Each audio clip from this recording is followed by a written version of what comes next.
Atzam temani pacar Natalie Holzer kerja, panggilan, Papa, jadi sorotan.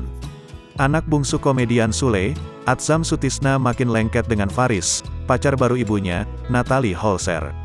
Atzam bahkan sampai menemani Faris bekerja. Dalam foto yang dibagikan Faris di media sosial, anak Natalie Holzer terlihat mengenakan baju berwarna hijau dengan kombinasi putih.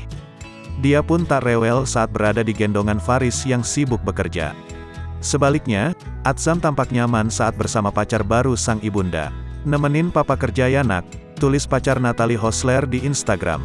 Dikutip Senin, tanggal 14 November tahun 2022. Sayangnya, unggahan Faris itu langsung menuai pro dan kontra warganet.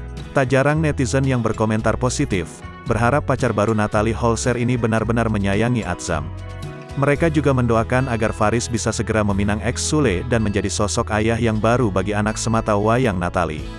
"Sayangi Atzam sepenuh hati dan jiwa ya Papa Faris, seperti Papa Faris mencintai bunda Natalinya Dede Atzam dan segenap jiwa raga cinta lahir batin," komentar salah seorang warganet. "Semoga berjodoh dunia akhirat dengan Natalie Bang. Amin, saya doakan dengan setulus hati," tambah yang lain. Nampak sangat Atzam bahagia dengan papa barunya. "Juga papanya kelihatan ikhlas banget sama Atzam," tutur lainnya. "Semoga secepatnya jet pasangan halal amin Ira," tulis netizen. Sayangnya, banyak juga yang keberatan dengan panggilan Papa yang digunakan Faris untuk menyebut dirinya. Sebab menurut warganet, pacar Natalie Holzer belum pantas menyebut dirinya demikian karena belum resmi menikah dengan ex Sule. "Belum nikah mah manggilnya, Om, dong, Kak," emoji tertawa. "Papanya Atzam masih hidup," ucap yang lain.